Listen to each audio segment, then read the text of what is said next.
Commander সাহেব। অস্ফুট অস্পষ্ট শব্দটি আপনা আপনি মুখ থেকে বেরিয়ে এলো প্রিয়ন্তীর। বুকের ভেতরটা আতর্কিত এক কালবৈশাখী ঝড়ে তোলপাড় করে উঠল তৎক্ষণাৎ। অথচ উল্টো পাশে ব্যক্তিটি বড্ড স্বাভাবিক, নির্লিপ্ত তার ভাবখানা। প্রিয়ন্তীকে দেখেও না দেখার ভান করলো সে। মেয়েটার স্তব্ধ চাহনি অতিক্রম করে পা বাড়ালো অন্য পাশে। প্রিয়ন্তী হতভাগ, অতিমাত্রায় আশ্চর্য, হারিয়ে বসেছে মুখের ভাষা। কাজল কালো ডাগর চোখ দুটো ফ্যালফ্যাল করে চেয়ে চেয়ে দেখলো মানবের পথ অতিক্রম করা। অদূরে মেহগনি গাছের নিচে প্লাস্টিকের চেয়ার নিয়ে গোল হয়ে বসেছে অর্ণব, ফাহিম আর শেহরুজ। কি একটা বিষয়ে কথা বলছিল যেন। তাসজির গিয়ে সেখানে বসলো, যোগ দিল বন্ধুদের সঙ্গে। প্রিয়ন্তী তখনও চরম বিষয় নিয়ে হা করে সেদিকে তাকিয়ে রয়েছে। মনের বিভ্রান্তি সামলাতে না পেরে সে আস্তে করে চোখ ফিরিয়ে পাশে দাঁড়িয়ে থাকা মিতালির দিকে তাকালো। এবার মিতালি চোখের ইশারায় এমন একটা ভাব করলো যেন সে এর বিন্দু বিসর্গও জানে না। নির্দোষ একটা মুখ করে অন্যদিকে মুখ সরালো তৎক্ষণাৎ। মিতালির এই ভাবসাব মোটেও বিশ্বাস হলো না প্রিয়ন্তীর। ওর ভাবি নিশ্চিত সবটা জানে, সব জেনে বুঝে ওকে এখানে টেনে নিয়ে এসেছে। কিন্তু চারপাশে কাজিনদের দল ঘেরা হয়ে থাকায় মিতালিকে সরাসরি কিছু জিজ্ঞাসাও করতে পারছে না ও। চার বন্ধুর আলোচনা তখন তুঙ্গে, যদিও বেশিরভাগ পকপক করছে একা অর্ণবী। কথা বলার মাঝে হুট করে ওর চোখ পড়ে একপাশে, মিতালির ওপর। অর্ণব খানিকটা অবাক হয়ে বলে ওঠে, আরে ওটা মিতালি না? ও এখানে কি করছে? কথা শেষ করে তাকালো তাসজিরের দিকে। তাসজির অর্ণবের কথার পিঠে চোখ তুলে তাকালো সেখানে। অর্ণব তাসজিরকে চুপ থাকতে দেখে নিজেই হাতের ইশারায় ডাকলো তখন, মিতালি এই যে এদিকে আসো। অর্ণবের হাঁকঢাক শুনে মিতালি ঠোঁটের করে মিষ্টি হাসি ঝোলালো, শক্ত করে চেপে ধরলো ননদের হাত। প্রিয়ন্তীর সাথে সাথে অবাক হয়ে চাইলো, প্রাণপণ চেষ্টা করলো নিজের হাত ছাড়াতে। কোথায় যাচ্ছি? চলো। আমি যাব না, চলো বলছি ভাবি। কিন্তু শুনল না মিতালি। প্রিয়ন্তীর কোনো বারণ, কোনো আকুতি মিনতি তোয়াক্কা না করে জোর করে টেনে নিয়ে চললো। প্রিয়ন্তীর ছটফটানি উধাও হলো। অর্ণবদের গোল হয়ে বসে থাকা বৃত্তটার সামনে এসে চট করে দাঁড়িয়ে পড়লো মিতালি, সাথে ঝুলন্ত পুতুলের মতো প্রিয়ন্তীও।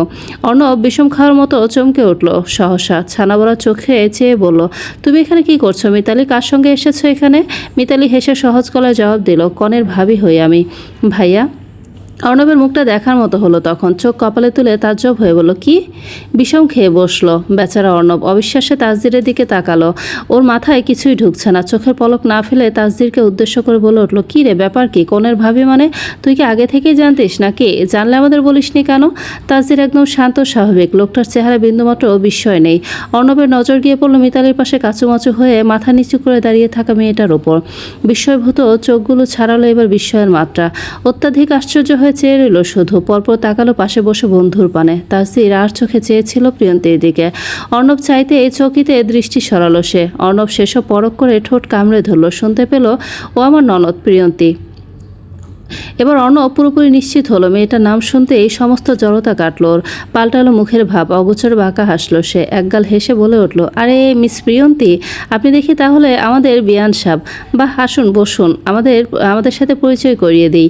আমি অর্ণব ও ফাহিম, আর ওই যে বসে আছে ওটা আমাদের পাত্র শেহরোজ। আর এই যে মহাশয় আমার পাশে আয়েশ করে বসে আছে, তাকে তো চিনেন নিশ্চয়ই। চিনারই কথা আমাদের পরম শ্রদ্ধেয় বন্ধু তাসজির। সম্পর্কে আপনার ডাবল বেয়াই, আরেকটা সম্পর্ক।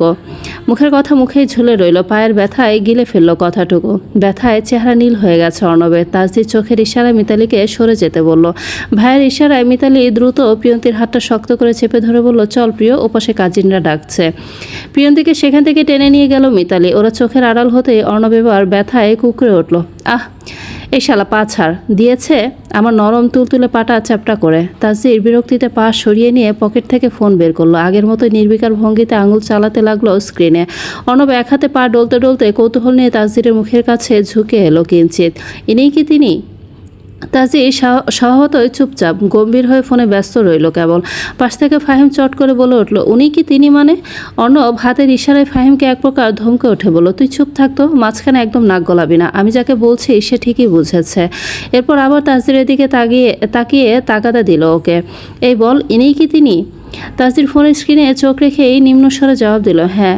ঝড় তুফান ছাড়াই বিশাল বড় বাজ পড়ল অর্ণবের মাথায়। চেয়ার থেকে লাফিয়ে উঠে চিৎকার করে বলে উঠল আকস্মিক, মানে ইনি আমাদের ভাবি?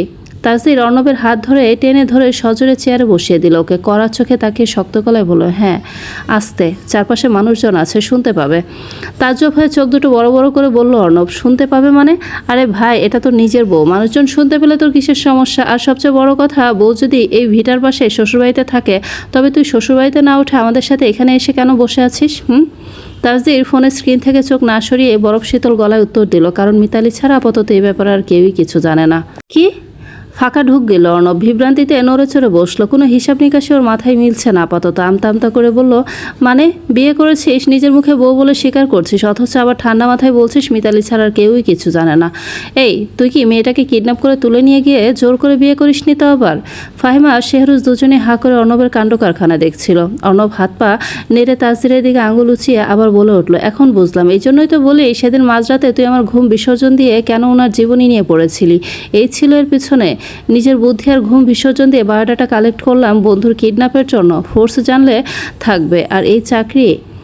ফাহিম অধৈর্য হয়ে উঠল। এই অর্ণব, তুই কি সব উল্টাপাল্টা আবল তাবল বলছিস বলতো? তাসদির কেন কিডন্যাপ করতে যাবে? এক্স্যাক্টলি হয়েছেটা কি বলবি তো? তুই চুপ থাকতো, তোকে না বলেছি মাঝখানে একদম নাক গলাবি না। আগে আমার নিজের মাথাটা ঠান্ডা হতে দে। এই হিটলারটার পেট থেকে টেনে টেনে সব কটা সত্যি কথা বের করি, তারপর সহজ বাংলায় তোকে পুরো জট খুলে বুঝাচ্ছি। একদম কথা বলবি না আর। অর্ণব এবার তাসদিরের দিকে ঘুরলো, কাটকাট হয়ে বলল, বল, মুখ খোল, তুই কি সত্যি সত্যি জোর করে তুলে নিয়ে গিয়ে বিয়ে করেছিস? তাসদির ফোনটা পকেটে ভরে রাখলো, ঘাড় কাত করে চাইলো অর্ণবের দিকে। গম্ভীর গলায় জবাব দিল, এরকম কিছুই না, যা হয়েছে it's just an accident. Accident? তোর সাথে অ্যাক্সিডেন্ট হয় সেটাও আমাকে মানতে হবে? যে লোক হেঁটে গেলে চারপাশে বাতাস পর্যন্ত সিভিল ডিফেন্সের মতো অ্যালার্ট হয়ে যায়, যার ছায়াকে ওগুলোকে সালাম ঠোকে, তার জীবনে নাকি অ্যাক্সিডেন্ট হয়। আর সেই অ্যাক্সিডেন্টের ঠেলায় তুই শটান বিয়ের মতো একটা বিশাল কাণ্ড ঘটিয়ে ফেললি।